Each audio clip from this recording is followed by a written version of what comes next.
Coming up on Smart Tech today, Matthew Cassinelli and I sit down and turn into potatoes and glowing folks and all these. Yeah, we're talking about Snap Camera. We're talking about a way to brighten up your web streams, your live streams, your meetings, your this, your that, anything to do with video. We have been chatting about it. Plus, some follow-up on the Logitech Circle 2 camera that I promised, talking about using a Wisecam as your webcam, Google making it easier to order takeout from home, and some stuff about smart TVs. We've got updates, we've got new deals between Amazon and Apple, plus so much more. Stick around.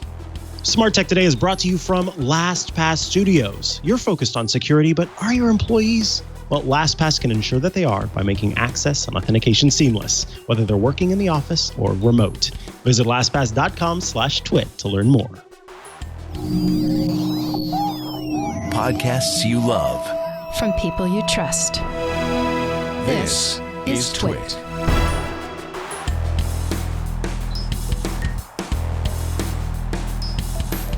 This episode of Smart Tech Today is brought to you by ExpressVPN. Now that a lot of you are working from home, it's even more important to choose a VPN you trust. For 3 extra months free with a 1-year package, go to expressvpn.com/STT. Welcome to Smart Tech Today, where we explain the exciting, the dynamic, and the sometimes confusing subject that is the Internet of Things. I am Mikah Sargent. And I'm Matthew Cassinelli. Heck yeah, you are. And we've got a show for you today. Oh, yes. Today, we're going to start with some follow-up, actually, which is kind of fun. We don't often do, well, I guess we have been lately, which I guess I'm happy about. Yeah. But one of the follow-up items was that last week we had mentioned that Logitech, the Circle 2 camera, was getting a firmware update. And that firmware update was going to provide access for HomeKit users to some of the sensors available within the camera. So there are light sensors and occupancy sensors within the camera. And I had mentioned that I wanted to see how I was going to sort of get this update, given the fact that if you choose to go this route with the firmware, you're on a different firmware setup, and so it's not the same as Logitech's main firmware, and that's because this is part of HomeKit's secure video platform. So I thought what I would have to do was download the new firmware and install it, given the fact that I was on this sort of secondary firmware route. Well, it turns out they are updating that version of firmware like they do the normal version of firmware, so you automatically will get the update at some point if you have gone on this track. I had gone on the track, and so it turned out that in the HomeKit app, in the Home app rather, I already did have access to the new occupancy sensor and light sensor. And the only reason I didn't see it was because it was tucked away in a place that I was not looking. The Home app can sort of put all of the sensors and accessories that are connected to one accessory in several different layers of UI. And I had to go in and sort of separate them, and then I was able to use them. So that was exciting. I was happy about that, that it updated automatically. I didn't have to worry about it or anything, and it was there. Nice. What is it like? Where do you have them set up? Because is it working right now? Like, does it know that you're at home or? Yeah, so it's in my living room. So if the dogs were to move around in the living room, then it would trigger. I don't have it set to notify me of every movement unless I'm outside of the home, at which point it will. But the current light level, let's see. Current light level in my living room is 6.97 lux, which I don't know exactly what lux are corresponding to. I'm used to luminous value as opposed to lux, so it's a little bit different there. I know that in general, they like lumens is the amount of light that's given off, and lux is like the value of that light. I think I'll have to double check it, but I remember doing this research at one point because I was trying to figure out nits, because there's like a infamous Apple moment where they were talking about the brightness of the screen, and then I don't remember the guy's last name, but I think it was Jeff, was like, he's like, oh, that's a lot of nits. And it's just like a very cheesy comment.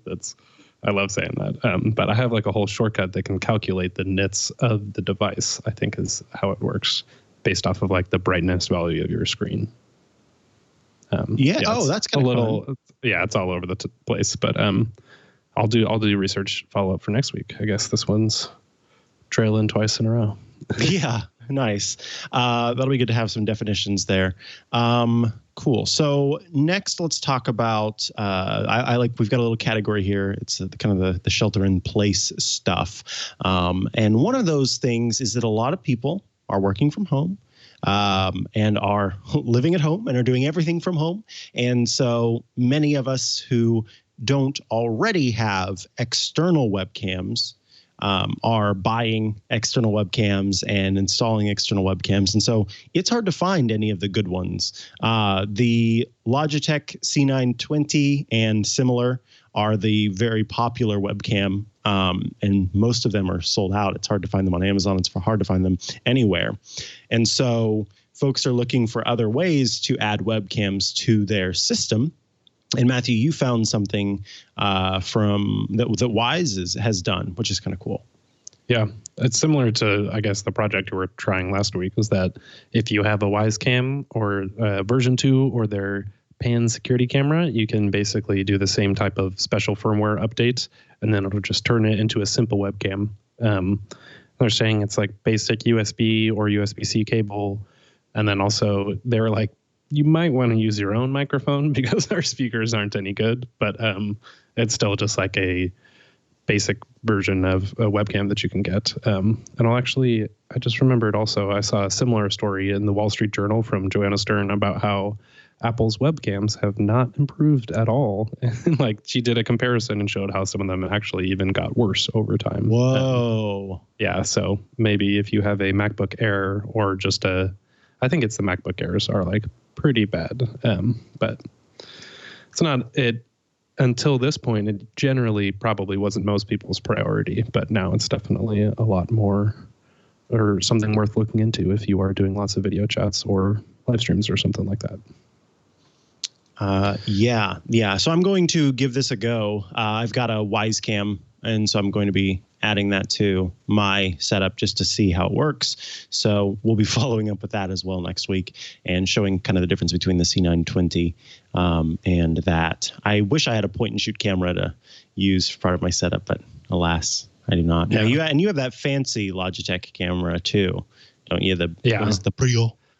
Yeah, for 4K webcam streaming stuff. It's mostly for live streams so I can crop in and not lose quality and stuff like that. But it's a little taxing on the system.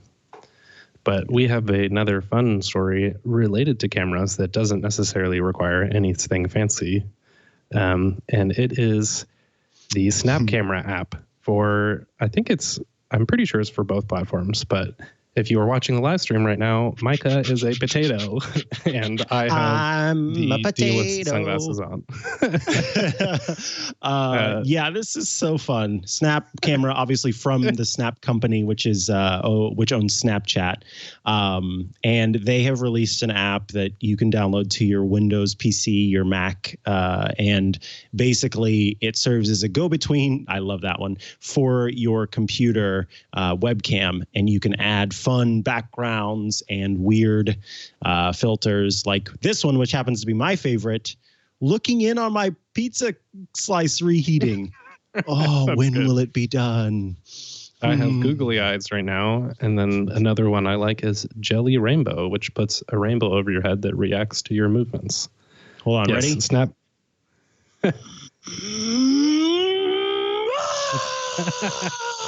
Micah has gone Super Saiyan. Oh man, this is awesome.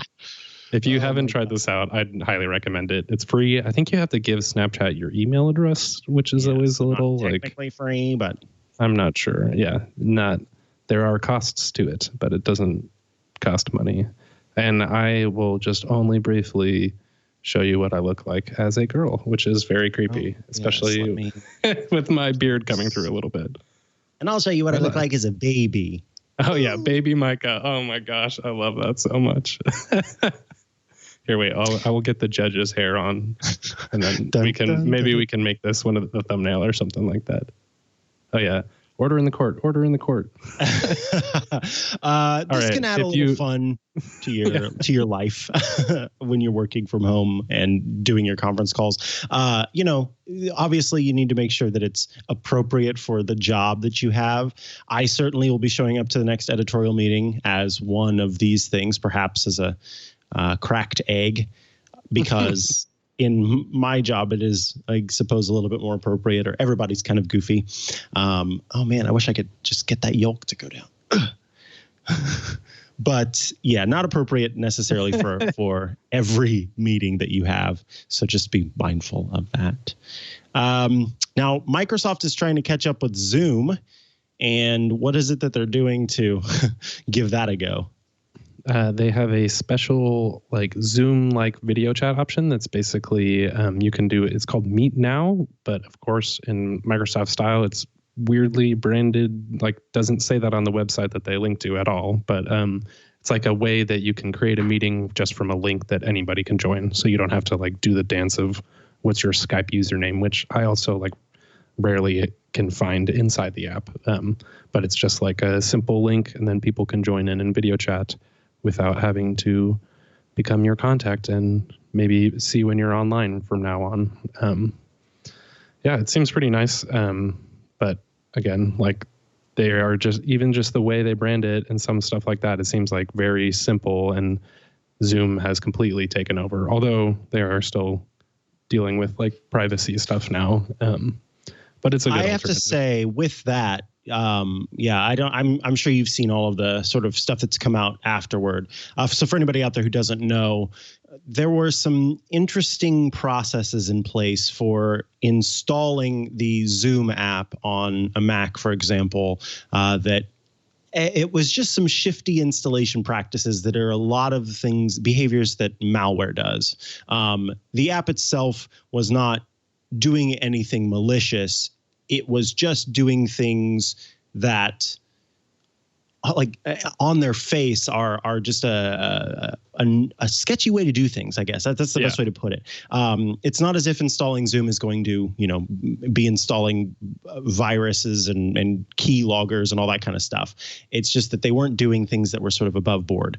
So with that, they also had some interesting concerns that came up because they called the calls back and forth between two people encrypted, end-to-end encrypted conversations. But end-to-end encryption typically means that you and the person on the other end are the only one who have the keys to unencrypt that data. And that was not the case because Zoom had a key to that end-to-end encryption. So encrypted on its way to the other person and encrypted back, but there was unencryption available on the servers from Zoom's point of view.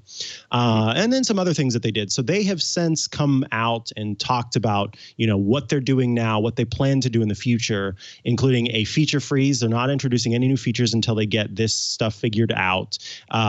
They released a new version of the Mac app installer that removes that shady practice. They've basically gone through and attempted to undo a lot of the gross stuff, and they're trying to be aware of it. They're also working with third parties to look through their software and make sure that it's up to snuff, and talk to privacy advocates and everything. So they really did, I think, turn things around and are trying to do well by their customers, and I applaud them for that. I think it deserves, some acknowledgement. Exactly. I do think it's also just sometimes a little this is the second time that something's happened. So some people are fool me once. Fool me once. Kind of, exactly. So we'll see. Hopefully there's not a third one. Then maybe we'll have to eat our own words. Yeah. At that point, they're banned from New York schools and stuff so a lot of people are not as happy about it. So at least the Skype thing is a decent alternative. And again, I still think it's I'm still using Zoom for my stuff. So it all depends. to each their own. Yeah, I'm using Zoom for a lot of things still too. Well, I'll definitely be using the Snap camera now. I gotta I want to do some video game live streams soon. That's my pick of the week for later. But doing Snap camera while I'm doing it sounds pretty fun. Just be a potato live streams. Oh my gosh. Yeah.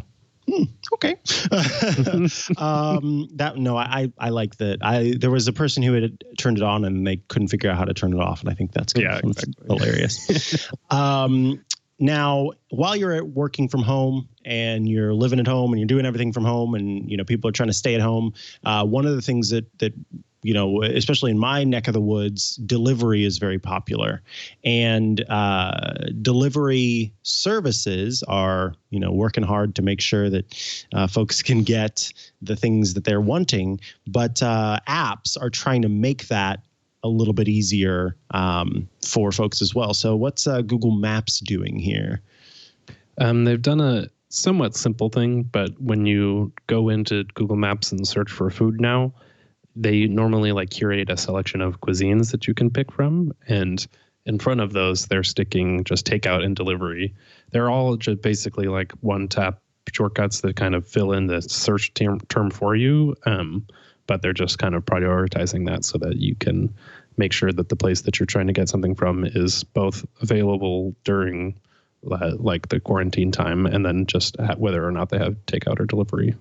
Pretty simple thing, but again, just keeping it top of mind and making it easier for you when it's relevant to everybody. So makes sense. Yeah. Nice little tweaks. Yeah. And then Google has launched the local home SDK. It's no longer just in preview. We've moved on to the next step, which basically makes things a little bit better for smart home integration with the Google Assistant by doing things locally as opposed to doing it through the servers, sending those communications and requests off to the server and then having the server communicate with those devices. So essentially, local home is what Apple's HomeKit platform does. Yeah, exactly. And now it's just more baked in, and it's, in theory, should improve latency because it's not going out to the web. It's just connecting to the other devices over Wi-Fi and things like that. So it does seem I do think this is kind of a mark in the platform sort of leveling out in some of those features that is interesting, that can kind of go unnoticed, because even the article like this seems like they're rewriting the description of the SDK website and stuff like that, because it gets pretty verbose and how the JavaScript protocols handle it and stuff. So some stuff like this can kind of slip by, but it is I'm glad to see Google doing stuff more locally on the device and just making it easier and hopefully more secure in the process as well. Agreed. And then I know you were very aware of this. Google Assistant is working on sort of a multi-step. How do I put this? Go ahead. A one-tap shortcut, perhaps? A one-tap shortcut. Yes. Okay, workflow. Yes. Yeah, that's the word I was looking for, workflow. They seem to be working on a sort of workflow system that lets you automate tasks in sort of step-by-step ways, and maybe it's going to be called shortcuts. Which is pretty funny for being so deep into Siri shortcuts. But I also was saying to you before the show, I'm okay with the idea of the concept of a shortcut being universal across platforms, because just even specifically for me, it makes it easier for anybody coming in from an outside system. This is what a shortcut is technologically. Even when I was working on the website for workflow, and I had an existential crisis, because it's what is a workflow? It was there's no physical thing that this represents in the real world. It's a recipe or directions. There's a bunch of different metaphors. And so just shortcuts being a thing that exists in the world, I think is helpful for regardless of which platform. But they're calling them assistant shortcuts, where it will be able to do things I'm actually scared that it's going to be better than shortcuts in some ways, because people often request the ability to open an app and navigate to a certain point and do something in the app. Whereas Apple's shortcuts kind of take those functions and then they are like donated to Siri is the way they use it. So they kind of pass it back. But when somebody wants to go into an app and tap a certain point on the screen, they can't actually do that with Siri shortcuts. And it sounds like that might be possible on Android. So it's pretty interesting. Like some of the openness of Google's platform might benefit them if they do jump into something like shortcuts. And I think I've said in the past, like, I don't see how, in the past, I hadn't seen how Amazon or Google could do something like shortcuts. I didn't think Google would literally do shortcuts, but I guess Amazon, I don't necessarily like, just because of having your phone is like a major part of it, is not just having to use a voice assistant or something like that only. But yeah, it's pretty fascinating. This will be the story that I will probably pay attention to the most as I can get every detail about it, because that'll be fun. Like, shortcuts being a universal concept, I think is going to be really helpful, because Apple still barely even talks about it. Yeah. Well, and that's a bummer. Ultimately, I know you've talked a lot about that before, but it is, you want to hear more about it because of the power that it has. But I wonder if internally outside of the shortcuts team, it is kind of difficult to, it's the same thing you talked about, how you were trying to figure out sort of a real world example to an analog to compare it to. And if that is what causes an issue, and it's like, okay, every time we go to think about how to communicate this to the consumer, we get stuck because it gets complicated so quickly.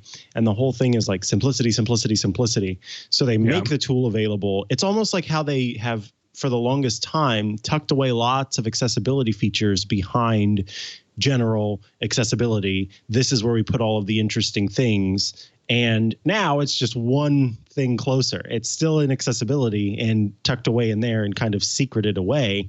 But they do that in the sense that it keeps them from having to do the hard thing of explaining to the average consumer how to make use of this powerful tool. Yeah.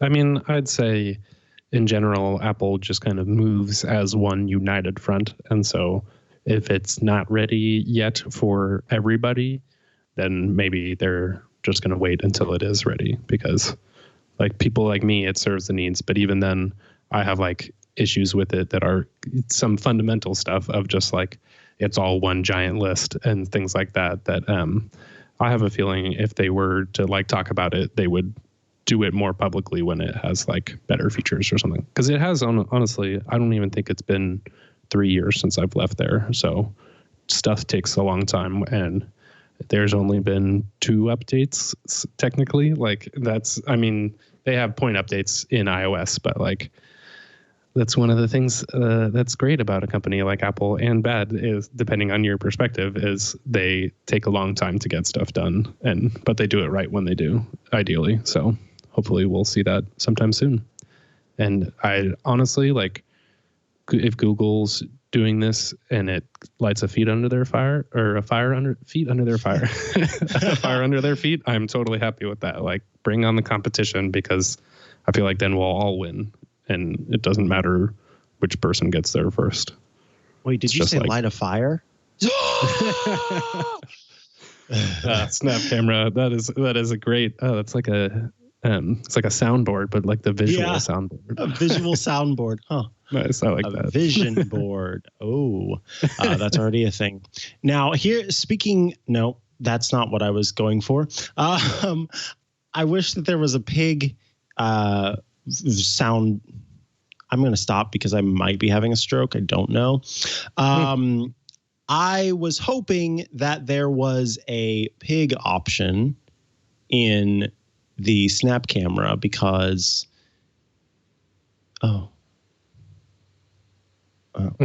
close. There we go. Speaking of things that we didn't expect to happen until pigs flew, Amazon seems to have struck a deal with Apple. There is some sort of internal agreement for certain premium video providers that allows them to offer in-app purchases for subscriptions to Amazon Prime Video and also individual rentals and purchases of Amazon Prime Video without taking the 30% cut that Apple takes from app purchases and in-app purchases for developers. So for the longest time, you could only do purchasing and subscriptions through Amazon Prime Video by going to the website and doing those, because then Apple did not serve as the go-between, thereby offering them 30% of the purchase. And now the in-app purchases are available again in the apps, and that is because of a deal that was struck between the companies. Yeah. John Gerber of Daring Fireball has a good in-depth explanation, because it's kind of weird, like whether or not you're already currently subscribed or whether you're not, and what if you do it like through your whole Prime subscription or just want the Prime Video service. But it's kind of a fascinating, like bending the rules slightly. For Apple has a statement that it works for premium subscription video entertainment. So, and it's almost like they have some rules where it's like you have to have an integration with the Apple TV app, AirPlay 2, tvOS, universal search, Siri support, and single or zero sign-on. So there's like a lot of stuff. I'm hoping this is Apple's main move to convince companies like Netflix and YouTube to actually adopt all of these features. Is like you can save, they'll basically save the money on Apple's 30% cut. For not every, some of them, they still make the money, like if you buy it just through the app. But like give them a little bit more of that money back so they're motivated to actually include those features, because I think Amazon is a little bit better than the other two, but YouTube and Netflix don't play nicely with Apple TV apps or like picture-in-picture on iPad and things like that. I guess that's not mentioned. And shoot, I really wish that was, because that's the one that always frustrates me, is that you don't get picture-in-picture with YouTube unless you like go through some hoops and stuff like that. Yeah, I hate that. I like picture-in-picture. I use that for the apps that do offer it quite frequently. If I'm watching a show alone, obviously. If I'm watching a show with a person that's typically on the television, so then it stays full screen. But even the Apple TV offers picture-in-picture on its platform. I don't think I've ever used that on Apple. Like, I don't want to use it on a TV that doesn't. In what? I want it on I mean, iPad, and that's where it first came. You know, like picture-in-picture used to be on televisions all the time, but I guess if you're watching golf, like what else you can just I don't know, racing? Like watch a music video while you browse the music app, I guess. But I don't even know if that, I've never tried that. I'm gonna write that down too. I'm gonna try to use picture-in-picture on the Apple TV. I don't know. I'm curious what use cases Apple suggests for it. But yeah, not something that I can think of. And then LG has announced that select 2018 televisions, they've got smart TVs. We've got smart TVs and we've got answers. And they are going to be bringing HomeKit and AirPlay support to those televisions. So folks who are on Apple's platform can control and play to those televisions using the HomeKit platform or AirPlay 2 support. Not a huge news item, but a small one just to mention that originally it was some of the newer televisions and not some of the older ones. And so 2018 televisions count as well. And it is kind of a bummer to call a 2018 television old because it's not that old, but the technology continues. So got to move on. And then everybody's favorite wealthy biking platform, the Peloton, has Android TV built in now for streaming workouts at home. So I know nothing about Peloton other than if you have one, then apparently you have to evangelize to the world about it, and you tell everybody about your Peloton, and everybody needs to know about it, et cetera, et cetera. But yeah, I don't personally use I don't use one, don't know much about it. But yeah, for folks who do, I'm sure this is exciting to have more options for doing workouts. Yeah, exactly. I mean, especially right now they do have a 90-day free trial for the whole service, which is cool. And they have like a pretty good app where I think they do the same type of motivational coaching, and you can kind of see when other people have completed it. So I think a lot of it is like just a good experience, and you're reinforced by other people who are using it.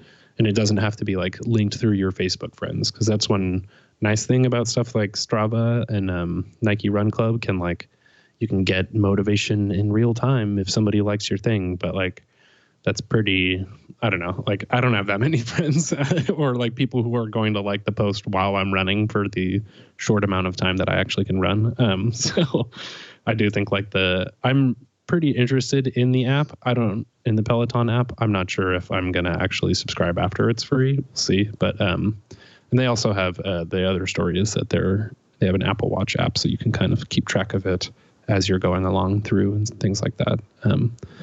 Which is nice. So it's mostly just like if you're at home trying to look for a way to exercise and you do have Android TV, you can do that, or you could do AirPlay on Apple's ecosystem, things like that. So some nice solutions for staying active while indoors.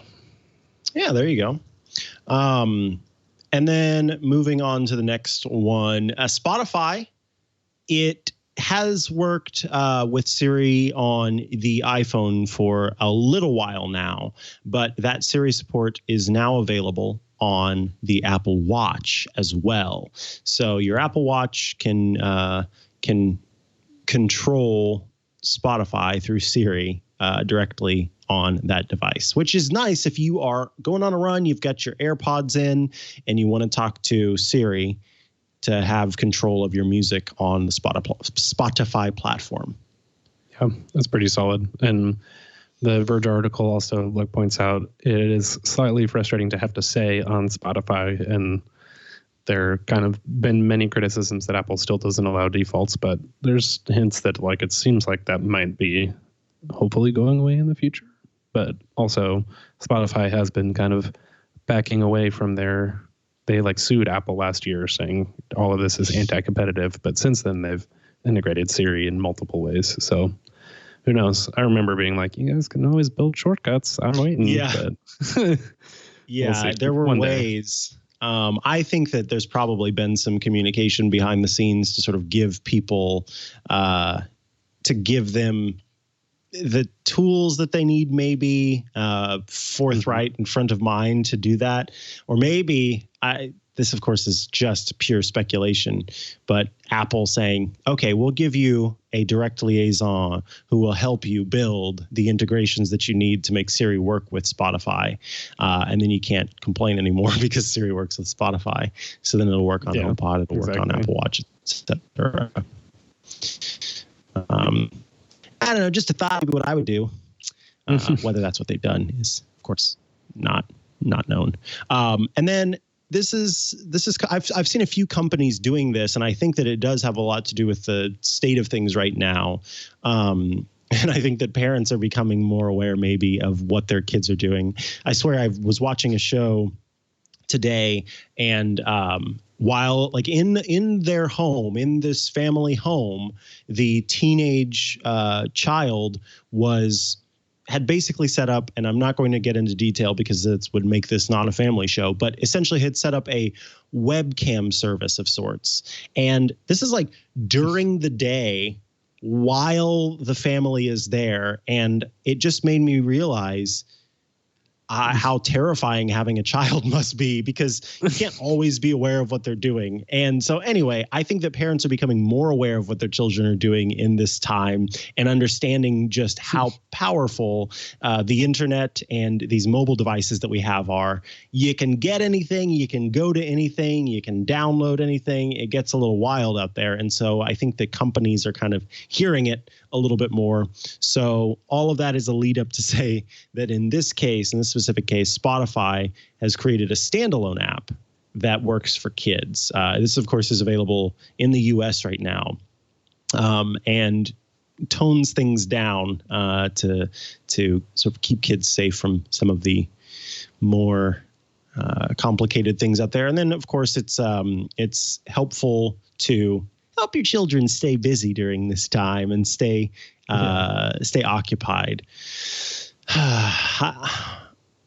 All I can do, because I don't have kids, is remember a conversation that I had with a brilliant woman who does have kids, who also happens to be a psychotherapist, Georgia Dow. And she has talked before about the sort of idea of occupying your children with things, and the role that the sort of you're upset or you are driving me up a wall, so I'm just going to throw a screen at you and have you focus on that, how that results in an inability as we grow to be able to delay gratification. And when we do not learn as youths the skill of delaying gratification and accepting that delay of gratification, then what once was just a matter of wanting to look at a screen and watch my favorite Netflix kids show becomes, well, now I want to spend this money instead of save this money, or I want to make this risky decision instead of not make this risky decision, or I want to do this instead of do that. And so we have to teach at a young age about delayed gratification, or else we are doing a disservice to our children. So I have to, this is USA. Go ahead. I was just going to say I could use the lesson myself as well. Absolutely. Just even going on Twitter constantly. 1,000%. Yeah, I'm right there with you. I have, I will cop up to having an issue of delaying gratification in many ways, because there are times, and I've had to get better about it. I mean, I could have bought a Nintendo Switch before everybody started buying them, and I delayed my gratification. I'm a little upset about it, to be honest, because now I don't have a Switch, but I did it, and I withheld. But anyway, I should point out that it's USA Today that has made the lead of the story, looking for something to keep the kids busy. It's not necessarily that Spotify is marketing it that way. Yeah, exactly. So that's, and I'll give parents more sympathy during a time like this than heavens, otherwise. Yes. As it's like, I always see the stuff of, it's like people who don't have kids are like, I have too much time. What am I supposed to do? And the other parents are like, I would love some free time. And I guess another story that I saw that maybe does relate to this is that YouTube Kids has like the most viewed time right now of almost any app, because kids are in there. I mean, hopefully there is some good educational content at least, but they're definitely lullabies.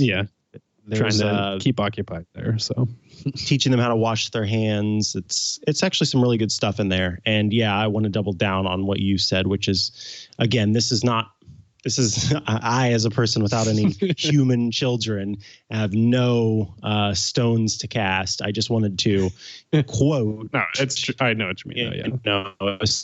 Or paraphrase, because she does know what she's talking about with that. So I found that interesting. And really all it did for me whenever she was talking about that was made me realize how bad I am at delaying my own gratification. Yeah, exactly. That's what I was like, God, that's something I need to work on. Now, let's see what's next. Amazon, they have, has unveiled a new security camera that seems to aim to compete with our pals at Wise. It's a $35 Blink Mini security camera that will be launching on April 15th. And it is, just a little tiny security camera that, despite Amazon owning the what is the name of the brand now? I'm forgetting. Ring. Yeah, they have this new brand called Blink. Yeah, I don't know how I hadn't even heard of this before. Maybe I just missed it or something when it first came out. But they have a XT2 security camera that already works. It's like from the same brand. But I was just thinking this is a smart move for Amazon to continue selling cameras without people necessarily being as creeped out by Ring, because I know that at least we've definitely talked about on the show that they've had some like other practices in the past that haven't been as popular. So being Amazon, they can just create sub-brands on sub-brands and market stuff to people. And as we saw, like with so many people didn't even know, or like Facebook was recently forced to say in Instagram that Instagram is owned by Facebook, just so you know, because like most people had no idea for a while, or I don't know about most, but lots of people. So maybe that same type of disclosure somewhere would be good, but it is, again, I don't totally know Ring versus Amazon's separation, because they might be owned by Amazon, but not necessarily like internal on the team or something like that.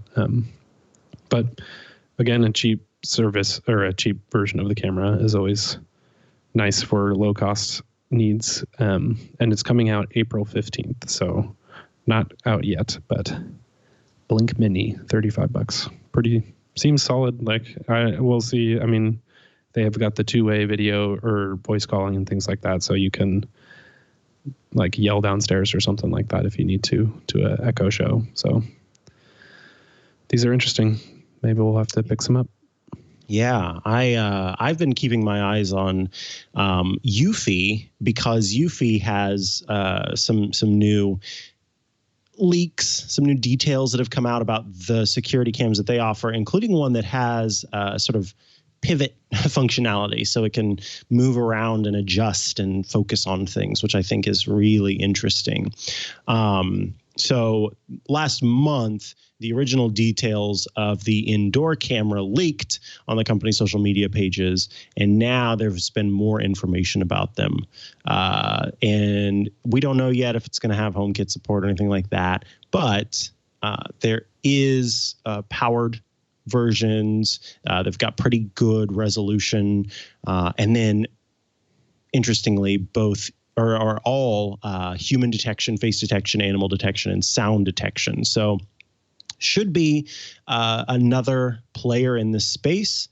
And I don't know, I'm always about that, frankly. Yeah, exactly. There is home security stuff is always, I mean, maybe if you're home all the time right now, it's not as necessarily like immediate, but this is something that I've just been wanting to invest in because it's just like peace of mind. And I guess I definitely can tell, though, that now that I get the more smart home stuff I get, I end up wanting more because it's like, oh, well, then if I had the security camera, I could hook this into this.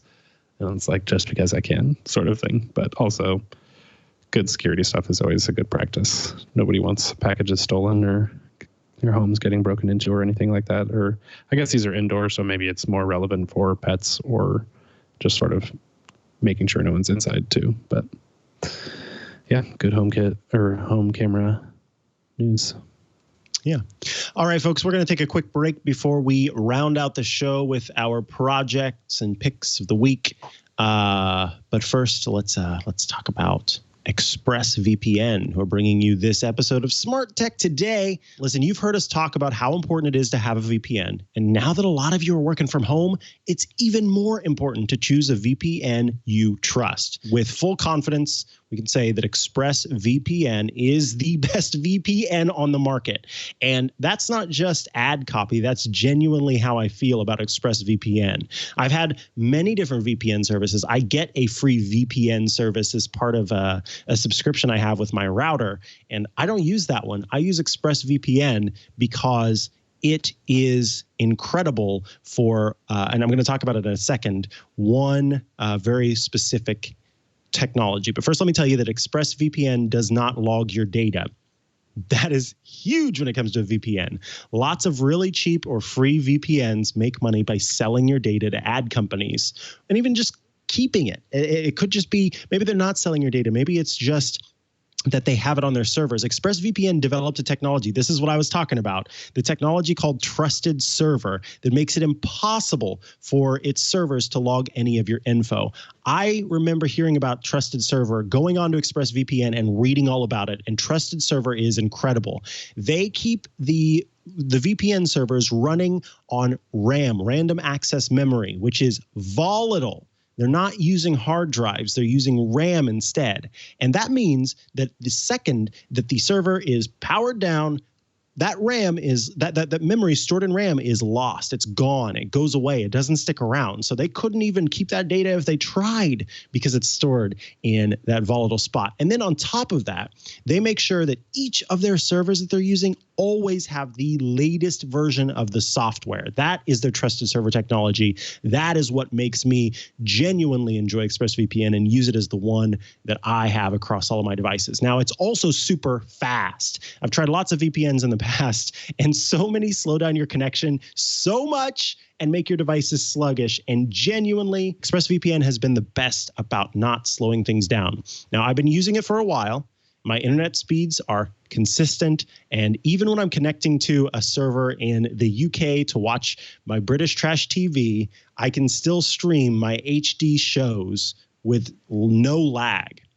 Now, something else that really sets ExpressVPN apart from other VPNs is how easy it is to use. Unlike other VPNs, you don't have to input it or program something. You don't have to go in and make a bunch of settings adjustments. You fire up the app, you click the button to connect. It's so easy that anyone in your family can use it. And listen, it's not just us here at Twit saying that. Wired, CNET, The Verge, and many other tech journalists rate ExpressVPN the #1 VPN in the world.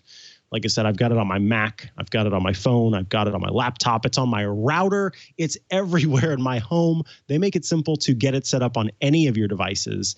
And like I said, it's how I watch the British version of The Circle because I can connect to the UK's ExpressVPN server and watch that show. But I love ExpressVPN for providing that, and just in general, having that connection always be secure and knowing that my internet service provider can't see the content that I am downloading. I keep that privacy, and knowing that it's on those trusted servers, running on those trusted servers, that's what makes ExpressVPN so fantastic. So listen, you out there can protect yourself with the VPN that I'm using and that I trust if you go to expressvpn.com/STT today. You can get an extra 3 months of ExpressVPN for free on a 1-year package. That's expressvpn.com/STT. Visit expressvpn.com/STT to learn more. My huge thanks to ExpressVPN for sponsoring this episode of Smart Tech Today and for their support of the entire Twit network. It is time to teach you all a little bit about the basics of live streaming. Basically, everybody, or not everybody, but lots of people who are video creators or have sort of video setups already are trying to get started with live streaming because it is like a nice communal way to connect with people and interact with your chat and things like that. But it's also very complicated and sometimes very frustrating, as I've personally experienced myself. But I think there's also like a common misconception sometimes that you can't do this stuff on Macs for sure. It's definitely getting more, there's more parity per platform now because even just last week, Streamlabs OBS was released, which is a sort of overlay on the popular tool OBS, which is, I think it's Open Broadcasting Software is what it stands for, which means it's an open source tool that lets you route together a bunch of different video and audio sources and then put it all out through one stream.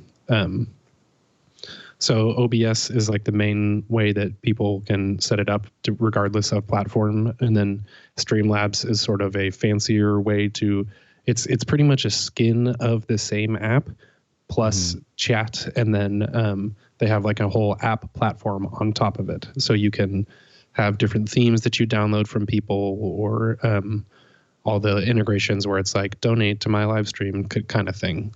I would say that's more for like being a streamer versus just doing some live streams for fun or something like that. But it's something that I'm going to look into, at least in the short term. They don't have an integration with Stream Deck, which is another major tool for streamers. It's a physical, like 15 key or more device. I have one right here that lets you press different buttons, and then it'll do things like change the camera angle or put a graphic up while you like take a break or something like that real quick, or like run animations. So Stream Deck is what I use with OBS paired together, so that then I can basically I'm upset actually that they don't have Skype integrations, because it would make the videos for these a lot more interesting, because I could switch cameras and stuff like that. And even Zoom doesn't have any integrations, which is like, come on, Stream Deck, you guys got to jump on that. But basically, I mean, it's a little bit complex, but when you go into Stream Deck, when you go into OBS, you have to add in a bunch of different. You start out creating a scene, which is kind of like the current view, and then you add in different video and audio sources, or you can do something like a browser window capture. So just get like, say you're working in Excel. I'm not sure who would be doing Excel live streams, but it could capture just that window and not like your entire desktop. I actually have seen a great video that I'll try to get for the show notes of. It's like a parody of an Excel live streamer, and it's a great example of how if you're psyched about anything and you do it well, like it'll be entertaining. Like the guy's like, oh, we got some new updates to Excel. There's bug fixes for localization in China. And he goes into this whole rant about how like China is an incredibly important ecosystem for the Excel market and stuff like that. It's a good video. But yeah, with OBS, it can definitely be a bit daunting and takes a lot of practice. Actually, I want to make a little guide, because there's so much that you could get wrong. And it's just like having somebody tell you, like even a basic tip that I was giving somebody is making your microphone a default audio source, so you don't have to add it to every scene or something like that. But basically then you can mix in, I have other tools. One is called Loopback by Rogue Amoeba, and it lets you. Loopback is incredible. Yeah, it's awesome. And that lets me like take the audio from Skype or something, or Zoom if have a guest, and then basically pipe it back into the system as an audio source that then I can select in OBS. Or the other one that I have is the music app, where I use Epidemic Sound as a service that lets me get copyright or not copyright free, but like pay $10 a month to license music that I can use in my videos. Because if you try to live stream with copywritten music, you will get taken down in real time, even sometimes, which is kind of crazy. Like Instagram, if you ever try to play music on Instagram, it will just take you down. It's like, nope, you can't do that. You don't have permission. But then some other tools to look into also, Restream is a service that I use to stream to YouTube, Twitch, and Periscope at the same time. I don't always recommend that people just blast out streams to every platform, because you kind of want to make sure it makes sense for the audience that you have on those platforms. But it's really nice because they have a chat tool that brings in the comments from all three at once. And so I can, yeah. And I can reply to all three platforms or just to the platform where the person commented.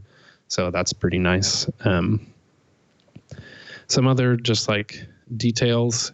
I've actually been trying, and I use this for this podcast too. My computer is actually over here to my left, and what's straight in front of me underneath my webcam, which is on like a little monopod pole, I have an iPad mount, and then I'm using Luna Display to put my iPad like as close as possible underneath the webcam, so that when I look at the screen and I'm reading something, it looks like I'm staring at the camera and not over to the side. And it's just like, wow, I love nice subtweet stuff, there, Matthew. Thanks a lot, Matthew. Nice subtweet there. I'm just reading You always look normal, but it's something. I mean, I've had like so many different computer setups and a bunch of fancy stuff that just sometimes gets a little excessive. Like Elgato also makes a tool called the Cam Link, which is how people who have like fancy webcams can plug in via HDMI that switches then into USB into your computer. So that way you can have the like whole DSLR like cinematic look just for a live stream or like your Zoom call, which can be a little much sometimes. It can be OBS, a little much, but it's fun. Yeah, I mean, it's like it depends on your setup. It's like if you have it, why not at a certain point?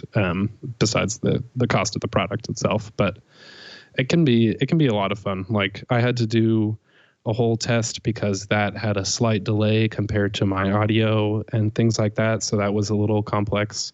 Like mine is, I think, 260 milliseconds delayed video. And then 150 audio. I think it works.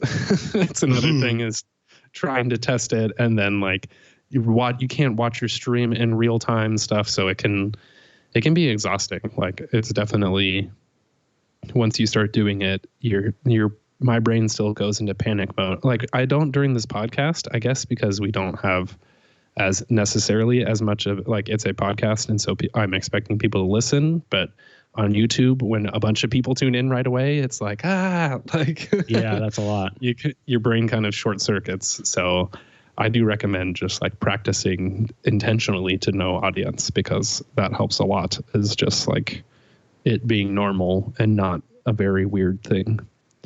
But it can be pretty fun. And I do recommend, if you have the setup or the inclination, to try it. Like give it a go for sure. I can't speak to building an audience doing live streaming. Like I created YouTube videos and then now I stream to that audience, and I totally lose like I think like 15 subscribers when I do a live stream on YouTube. So that's why I was saying interesting. Make sure it fits for the platform. Because I mean, it's like if you want a 5-minute video and I'm doing an hour-long stream, I don't know. It's also there's tons of stuff like people unfollow for no reason sometimes, but it is like the expectation. Sometimes it's good. I was just gonna say sometimes it's just a reminder that whenever I tweet, sometimes I think then people are reminded, oh yeah, I followed that twerp, and then they unfollow me. Exactly. But if I haven't tweeted in a long time, then they don't remember that I've been followed by them, or that they followed me. Can I? So I want to quickly. Sure. I have sort of an all-purpose, all-in-one tool that I love. If you are on a Mac, I 1,000,000,000% recommend it. Ecamm is the name of the company. Ecamm makes this brilliant app that I've used for years called Call Recorder. And Ecamm Call Recorder is a Skype plugin that, by the way, probably lots of your favorite podcasters, if they're not working out of a studio like we are at Twit, are probably using.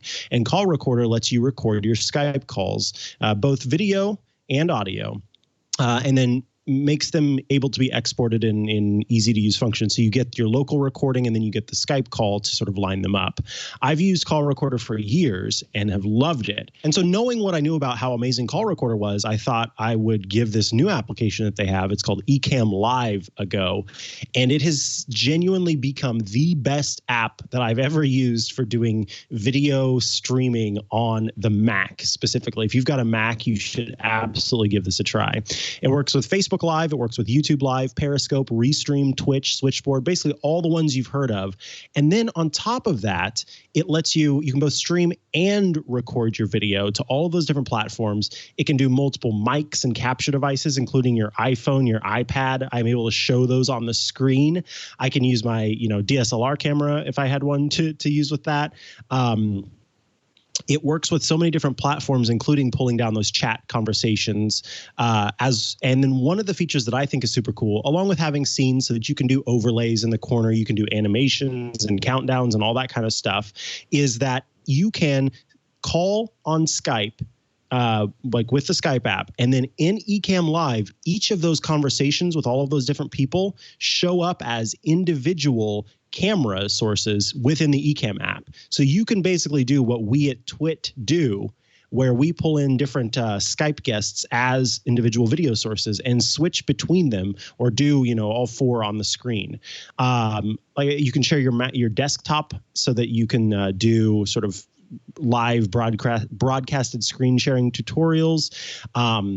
It works with whatever microphone or audio source you plug in. And then it has some built-in stuff for like green screen and things like that. It's so powerful.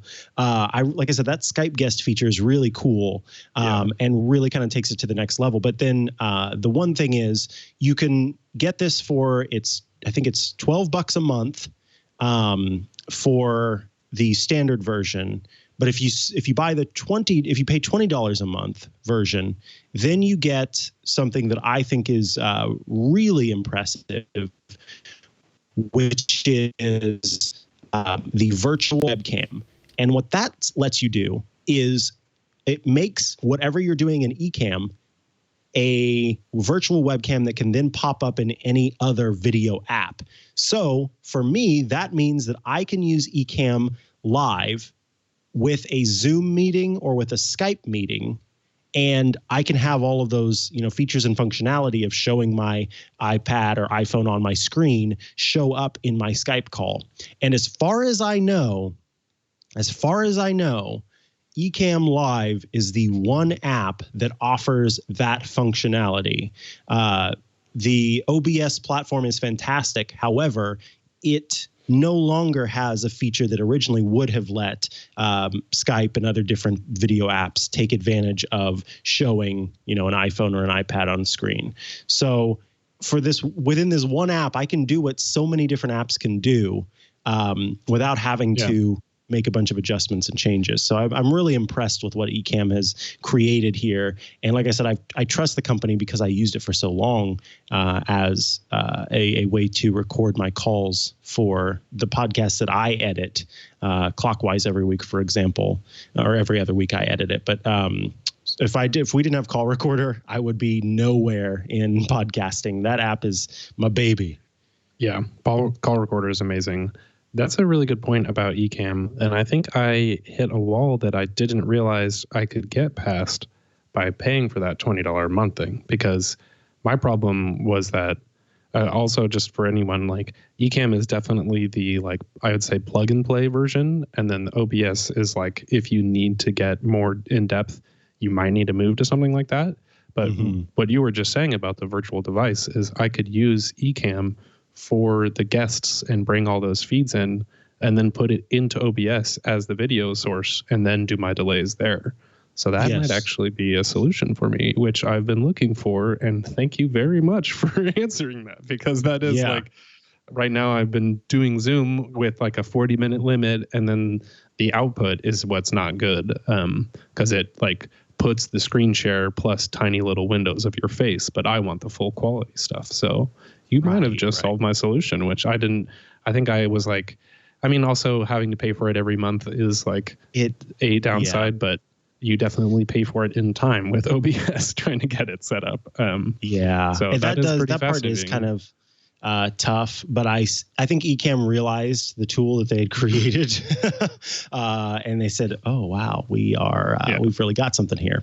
So it's pretty cool. And frankly, like I said, if you're on a PC, then you probably have other tools that you can use. But if you're on a Mac and you're wanting this kind of functionality, this really seems to be the tool to use to do it.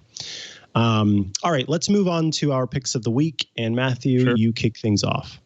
Yes, this is cool. The folks at Cards Against Humanity, which have always like sort of tongue-in-cheek been known for having the like inappropriate version of Cards Against or of Apples to Apples, have now gone in reverse and made a family-friendly version of Cards Against Humanity. But it is, again, with their sort of tongue-in-cheek humor of like, it's for kids, and so it's stuff about like farts and butts and silly things.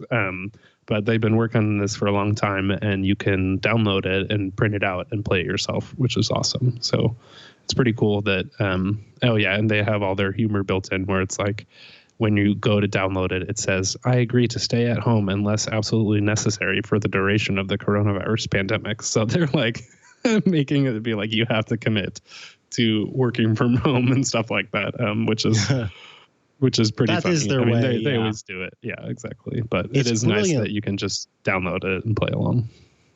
They've got brilliant writers on their team. Some of the most talented writers, truly. So I'm really impressed with this, and I think it's great that they're offering a family-friendly version. And so now Apples to Apples better be shaking in their boots. I just realized they should totally make like a digital version, or our favorite app, House Party, which has been like at the top of the charts, which is awesome. I love doing that. But like playing Cards Against Humanity in House Party or something like that would be pretty cool. Oh, yeah. We should recommend it to them. Well, wait, I should say there is a Cards Against Humanity already in House Party. It's called something it's a avocado. knockoff. Yeah, it's a knockoff. It's called Chips and Guac. Oh, okay. Nice. I can see myself. I'm delayed again. Son of a biscuit. You're fine. So, okay, I'll just talk about my pick of the week and then we can say goodbye. So this is a new app that just launched as of last night. Technically today was the launch. It's an app called Quibi, Quibi. And it's a streaming service that has episodes that are 10 minutes or less. You can get it for $4.99 a month with ads, $7.99 a month without ads. And it is video that is made for watching on your device. You can see it in portrait mode and it's just fine. You can switch it to horizontal or landscape and it will show up that way too. But it is not such that watching it and keeping it in portrait means that you can't see the whole show and get everything that you want from it. I have strictly downloaded this app for one reason and one reason only, and that is to watch a show called Chrissy's Court. Chrissy's Court is Judge Judy, but Chrissy Teigen. The most Mikah thing. Yes, it's so Chrissy Teigen plays the judge, and the people who come on the show have agreed that even though she's not a licensed judge, she's not a lawyer, she's not any of those things, we say, yes, your ruling is what we've accepted as legally binding. And her mom plays the bailiff, which is adorable. Her mom, Pepper Ty. And occasionally John will make appearances. It was funny because John came on he was just supposed to be an expert in music, and he comes on and he starts to dance. He's trying to get her up to dance, and she just looks at him and she goes, "John, can you stop? Can I have one thing to myself?" It was hilarious. So I recommend everybody. I think you can get a 90-day free trial of this service. And so you go in and you say yes. At the end of the 90 days, I'll pay the $4.99 or $7.99 or whatever. But you can watch for 90 days for free. And I started watching Chrissy's Court last night, and it's hilarious. It's silly, of course, but it's hilarious. And then I started watching another show, which is a remake of Punk'd with Chance the Rapper instead of Ashton Kutcher. There are a lot of different shows, though. There's some scary shows. You can see there's Memory Hole with Will Arnett. Some comedies, documentaries. I mean, there's a bunch of different stuff on here, and I'm kind of impressed with how much they've launched starting out. But this is Quibi, and like I said, lots of content to watch, and it's meant for your devices, so you can watch it wherever. Now, I was checking last night, and I didn't see they had an Apple TV app, which I was a little disappointed by. No, definitely not. And that's because they're sort of trying to make this a mobile first kind of platform. But I couldn't even screen mirror my Apple TV my iPhone to my Apple TV and watch it that way. As soon as you started playing the stream, then it cut out.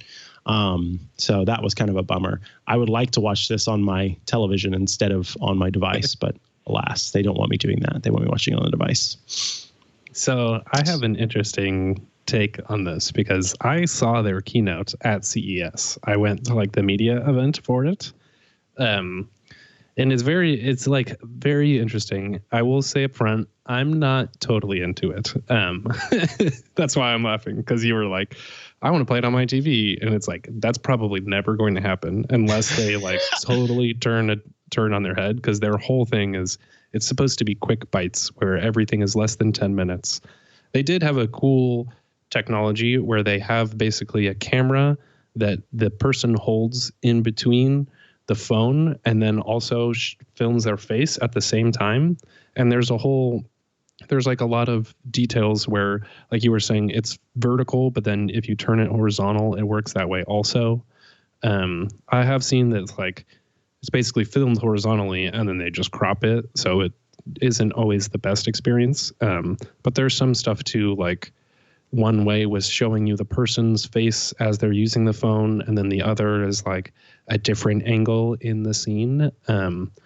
But I also I think when I was trying to film it on my iPhone, like the keynote, and there was a couple points where the video is shaky because I was laughing at the way they pitched it. Because it's like, built, wow. It's run by like Meg Whitman, who was like the CMO of HP, I think, or something. But it's like, to me, it does feel very like, if we could reinvent TV and make a bunch of money while doing it, how would we do it? And I'm a little worried that it's really good for advertisers and is like a cool technology. But in terms of the people experience, I think it might fall down a little bit. And it's like probably the worst time possible for them to launch, because their whole pitch is like the quick moments in between your day when you're standing in line at the grocery store or something. And it's like, everybody's at home right now. So like, I made a queue of 30 movies that I want to watch, and these are 10-minute shows. So I was like, I need like way more material than that in the current environment. But I mean, and they have like, there's like it's both paid and has ads, and then you can pay more to not get ads, which I personally don't like either. I feel like it is like they have a ton of celebrity content, but I'm slightly like, I'm not sure if it's going to be long term it just feels so like it's too perfectly packaged to me that like, I don't know. It's so, like, well, then in that case, I suggest I would encourage you to watch it before it does go away. That's fair. That's how I'm. That's kind of how I'm feeling about it, because I occasionally do a podcast with Joe Rosensteel, so I've heard plenty about Quibi and how it's terrible and the worst and everything like that.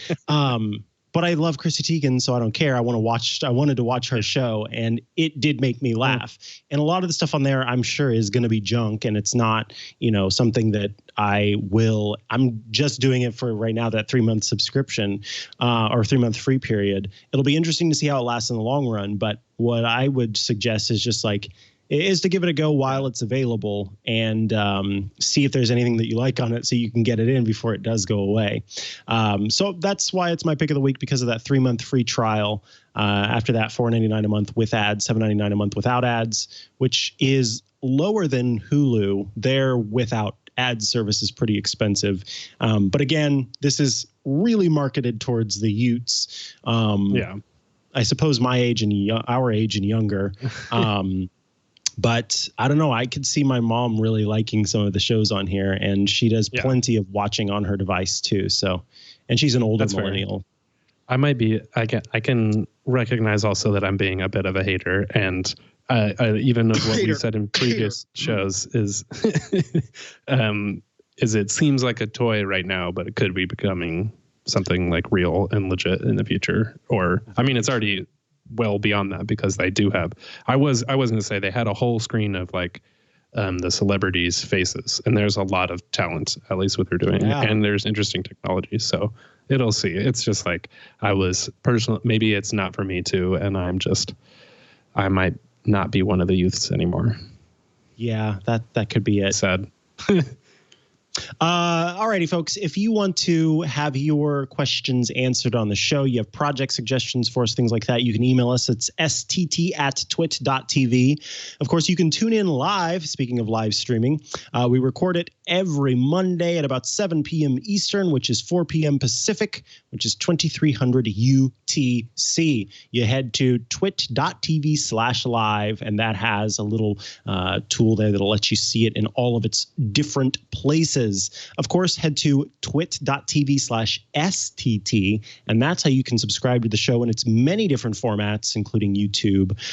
You can get it in video and audio formats, all that stuff, and that really does help us. Subscribing to the show is how we let those sponsors out there know that you are tuning in, you're watching, as well as, of course, using our links to check out the different things like ExpressVPN. If people want to follow you online, Matthew, and see how maybe you'll make use of Ecamm Live, how can they do so? Or the Snap camera, as I am currently Oh, no, it's not showing through the video anymore. I was going to say I'm a potato on my screen, but oh, man. You can go to MatthewCassinelli.com/STT. I have a new landing page that I'm going to set up later tonight that basically just like links you to all the different shortcuts that I've talked about for the show and different ways to watch live also. Oh, that's fantastic. I love that. Cool. And online at Mikah Sargent. I'm pretty much at Mikah Sargent on all of the social media platforms. You can also head to chihuahua.coffee. That's CHIHUAHUA.coffee, which has links to all the different things that I do. Thank you so much for tuning in to this week's episode of Smart Tech Today. And it's time to say goodnight to our smart assistants. Good night, everyone. Good. Stay safe. Good. And wash your hands.